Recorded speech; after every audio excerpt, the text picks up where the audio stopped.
That was extremely comprehensive. 2-1 felt like a bit of an unfair reflection, but still a great result. Yeah, slight disappointment at the goal, which makes the result look slightly different. It gave us a nervous few minutes, but performance levels of the team, attitude of the team, can't ask for any more. Maybe another goal or so to put it to bed earlier, but everything we asked for. And it's been a tough period for us at home.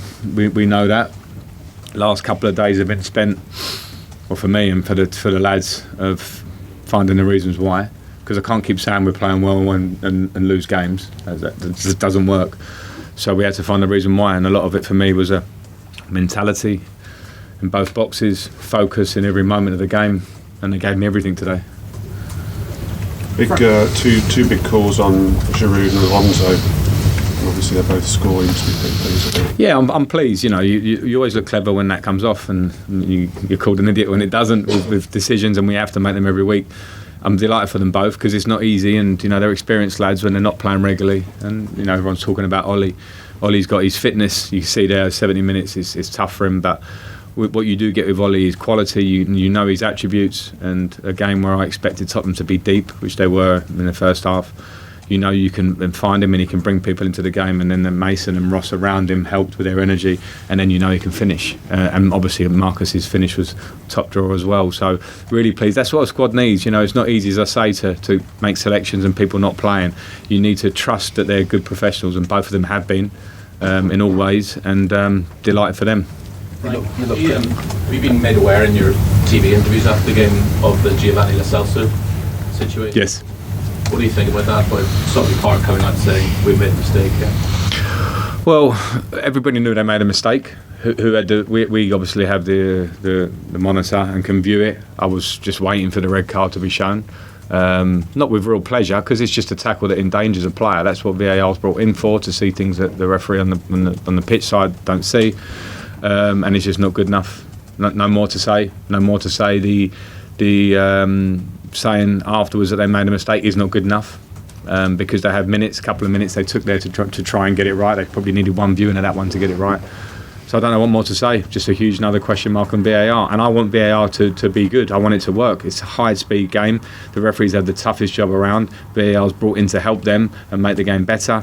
And it was so wrong today. More question marks. Is that a prime example where Michael Oliver has over 260 games experience? The VAR, I think, has 23 games experience. Why is he not being advised to go for it?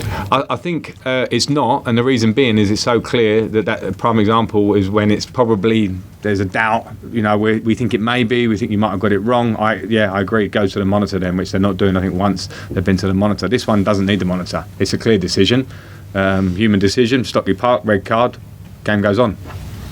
Frank, do you think Giroud can be part of the solution in games that you've had here, where you've played teams that are sitting deep and are letting you cross the ball or funneling into one area?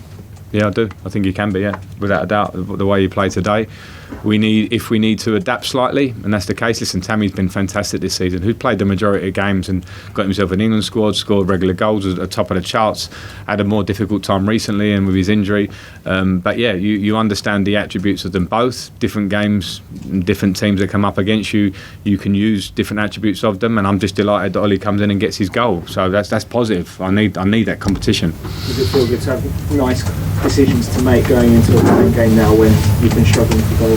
Yeah, I mean, it's another game. We can't get carried away with what happened today, because Bayern, our focus, I mentioned before, has to be even more in the Champions League.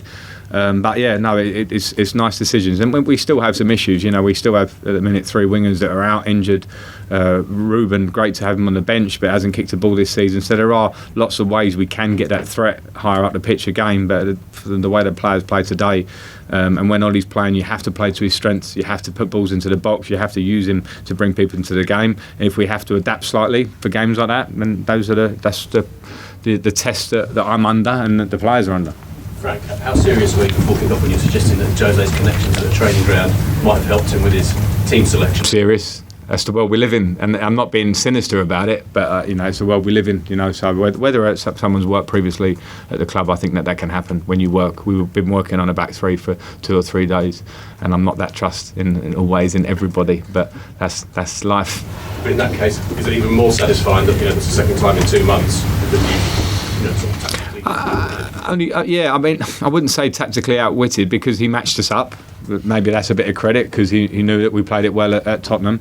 And then it's up to the players. So, we've got some previous to play in the system, and the system only works if the players play the way they play. The system only works if Ross and Mason Mount are so mobile around Ollie up front and give you a threat behind them as well. Mason gets in with that chance early behind their back three. So the system only works if the back three today don't sit off and allow people to turn on the ball because they're playing with two kind of full strikers. So it's the players that enforce it. We work on it, but the players made the system. So is it more of a triumph of man management in you brought Giroud back in, you brought Alonso back in, and also Barkley, who's had a kick? I don't want to claim that because, as I say, everyone can say, well, why didn't they play last week? Why didn't they play next? And I have to make decisions as I see the games, and sometimes people might look at a decision you make and go, well, why is that? Well, I might talk about a team that want to come here and get up the pitch and put us under pressure and there's space behind. I've picked the team on those sort of merits. So what I do need is a squad that are all pumped and ready to go game in, game out. That's not easy. They're humans and they want to play every game. So that's part of the spirit that we need to keep working on. Today, the spirit in the dressing room was fantastic.